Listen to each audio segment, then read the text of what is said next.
I basically would encourage you to develop systems that do that. When I say accelerated student learning, I'm saying from wherever you are as a student. Customized means from wherever you are. Our most successful schools are providing customized learning for their students. They're providing it. They know where their students are performing with their skill sets, and they're customizing it. They've come up with creative systems. The elementary school does not look like the elementary school when my kids went through. They don't even resemble each other. You know, they're not close at all. And I know that some of those changes are being made at the middle and the high school too. So I encourage you to use the innovation that is a kickoff for this conference to figure out other ways to deliver a customized approach for students. So, competency-based, quick review, high-yield strategies, I've mentioned that, and technology-enhanced systems for achievement. $22 million are going to get pumped into our organization. I hope to heck that when we get to that point, it's going to make a difference in the learning of our students. And I think it has hope for expanding and accelerating our students from wherever they are. I hope it's not just a deficit model, because every child has some talent and has some strengths, and I've learned a long time ago that building on strengths is a way to get things done, not building on weaknesses. It's a way to get things undone. Build on our strengths within our organization. So the other parts of this would be, these are community engagement for student achievement. We have parents that are disconnected to their students' learning. They don't know how to help their students. In many cases, I think right now we're around almost 30% of our families in the Auburn School District don't speak English as their primary language at home. And parents are a significant role in encouraging their kids, because you know what happens is kids stop listening to their parents. Did you ever notice that? Yeah, we all do. We're parents, so we all have seen that. And when that divide happens for immigrant families, it's significant, because all the communication is happening through the child. Whether it's to you as a principal, it's the child is becoming the translator. And that's not always the best. That happens anyway when there's no language barrier. You know, the story about I go home and this is what happened in class today, you know, kind of a thing. Okay, be careful, be cautious of that. There's going to be another side of that information. But we have new communities that are not engaged. And so family engagement is huge over the next 3 years in our strategic plan. We have a contingency of folks that are going to go to Harvard University just in a couple of hours.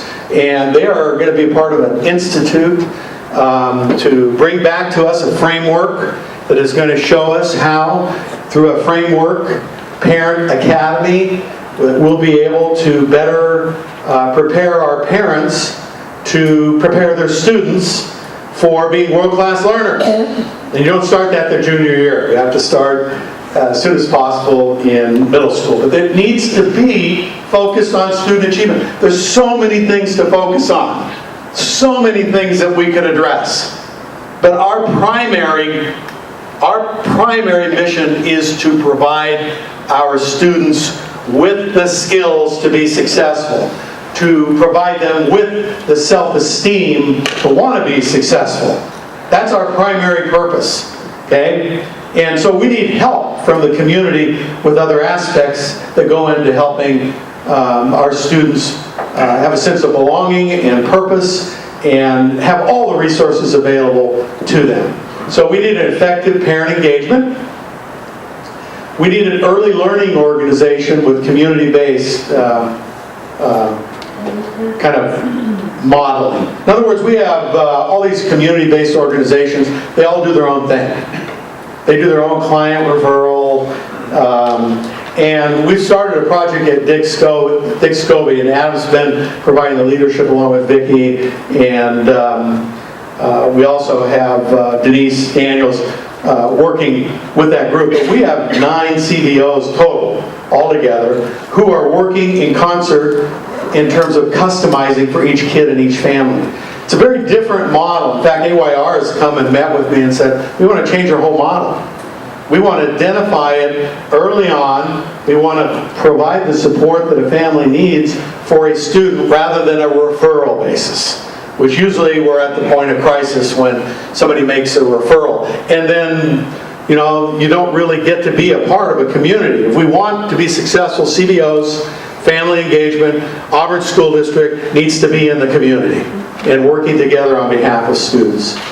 And then my dream would have a parent leadership development program like ATLA, where it's best practice framework, we train the parents, and then we pay them to go train the other parents. And then we pay them to go train the other parents. And what we do is we grow the same welcome back Cotter thing that's been a part of the Auburn School District, which is the fact that 20% of our teachers graduated from the Auburn School District. The way for us to become a more diverse teaching staff, you know, to be a more diverse cabinet, to be a more diverse administrative gathering here is for our students to become educated, that represent our Latino community, represents our Somalians, and the rest of our groups, for them to come back and be teachers within our organization. That's our focus. That's how we're going to build something special in our organization that will be world class, by the way, by having that kind of cultural diversity in the position of leadership. So I want to see a world-class learning system with world-class learners. That's why technology is so important. I don't think you get there without that. You know, and you know, it was mentioned about the time I spent over at Auburn High School watching it. I just took some vacation time and drove over there and watched. I watched my classroom go down. I watched the principal's office go down. And I have to admit, I was a bit misty-eyed. And it's no coincidence that that school was built the same year I was born.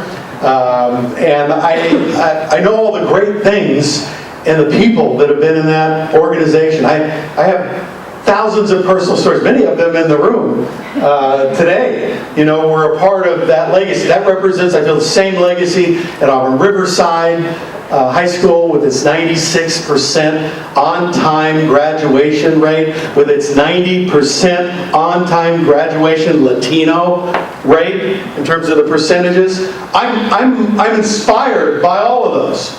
But what that building really represented to me is, as I pulled together my new cabinet, you know, new resources at the cabinet level, and the group is talking about doing a Google Doc scenario where we're going to keep track of all. And I'm thinking, oh my goodness, there's just no way that I can do that. But I kept my mouth shut and made it a possibility, and Cummings killed it in terms of with it. Thank you, Tim. You're welcome.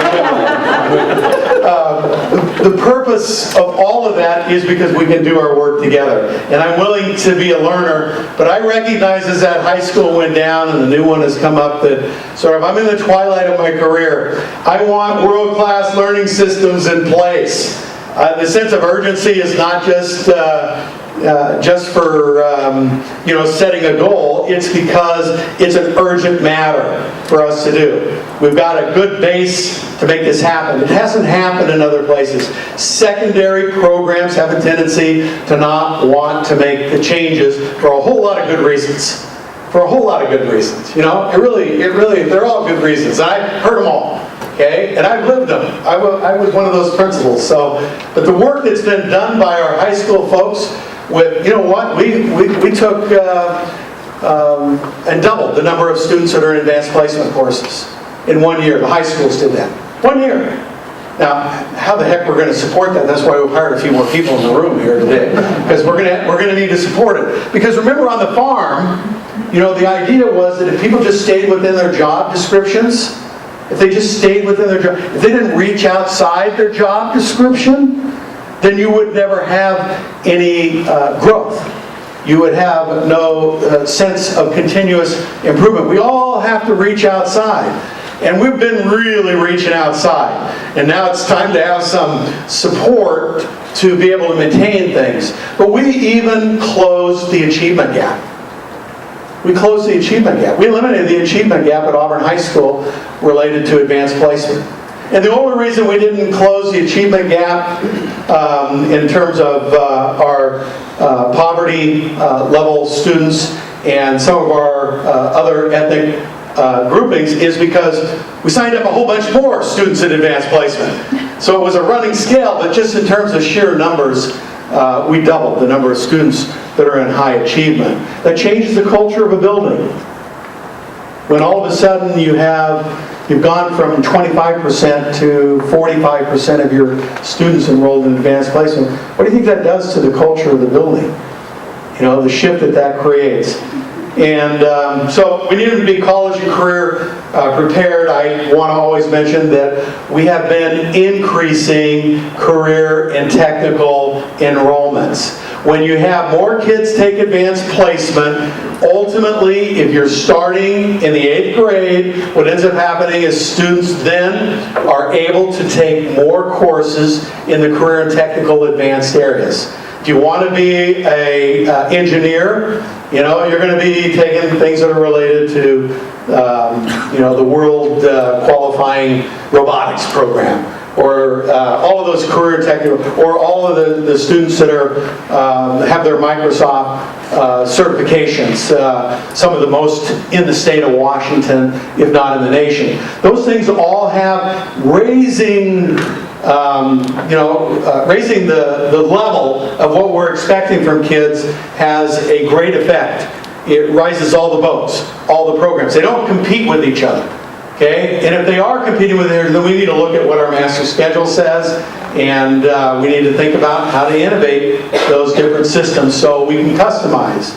And on-time graduation, I mentioned some of that. World-class technology skills. Man, this is going to be exciting stuff in the future. But one thing I know is we've got to have an environment that works. Okay? We've got to have an environment that works for what our ambition is. It's got to be customized, and it's got to provide high-yield strategies, and there's got to be a whole lot of staff development. Because if the teacher can't use technology, they're not going to use it in their classroom. The superintendent can't use technology, then it's probably going to impact our ability to use technology in other areas. So we're all on a learning curve in this one. Okay? Some farther ahead than others, but we need world-class technology skills for all of our students. That would be our goal. And then finally, in this whole realm, is I'm excited about Common Core because it's all about critical thinking. I don't know if you knew it, but back in the day I was on a committee for the Auburn School District, and I was pushing for thinking skills to be a part of the curriculum. In fact, I wrote a column. I was revealing it at this time. I was Dr. Von Tinkbetter. Seriously, I was Dr. Von Tinkbetter. And then people would write in questions about critical thinking and how to use instruction that promoted critical thinking, and then I wrote that column. So for me to see critical thinking be part of the Common Core is really exciting, and it's a way for us to have our students be more prepared. But I can just say, with the example we had with the music, the creative thinking has so much to do with the critical thinking, that we've got to continue to provide those opportunities for students to demonstrate their skills and their creativity, including those of us in this room. And then the other part of it is, I just think, and this fits back with the career and technical, but everywhere, if it's not entrepreneurial thinking, you're in a whole lot of woe when you're out there on your own. You know, we need our students to really be thinking about how to be entrepreneurial. And I think how the farm got saved is all three of those elements, and then making the organization function in a way like a symphony would, that they all have a significant part and they're all going to keep working together. So I believe that we have to maximize our resources. This is the third part of the strategic plan. It's family engagement, student achievement, and it's maximizing resources. You heard me mention earlier we have more resources than we had, almost as much as we had in 2007. But we took a lot of things out and we're putting some things back in, but we're also being very thoughtful about supporting the strategic plan 2.0 so that at the tactical level we can provide support, and the next step would be at the operational level, what kinds of changes could be made to enhance our delivery of the achievement that we were talking about. Competency-based, accelerated, higher standards, removing barriers. Removing the barriers. But maximizing resources is that they have to be aligned to what your goals are. We need a new discipline because it's probably easier to do a budget when you don't have any money. You don't have everybody asking you, I need the money for here, I need the money for there. We need to be very disciplined. And I like the word discipline because it's from the word disciple. We need to be a disciple of what we need to do to have kids be world-class learners. And results-oriented. The data is really important. The data tells us how to steer our course, how to change our course. And of course, we're going to have lots of different opportunities with Common Core to look at data differently, and it needs to be multi-data. It's not just the actual performance, but it's perceptual. Okay? It's how people see themselves and see each other and see the work that they're doing and how the learner feels about themselves. That perceptual is really important. We've got to work on that part as well as looking at the data related to their performance.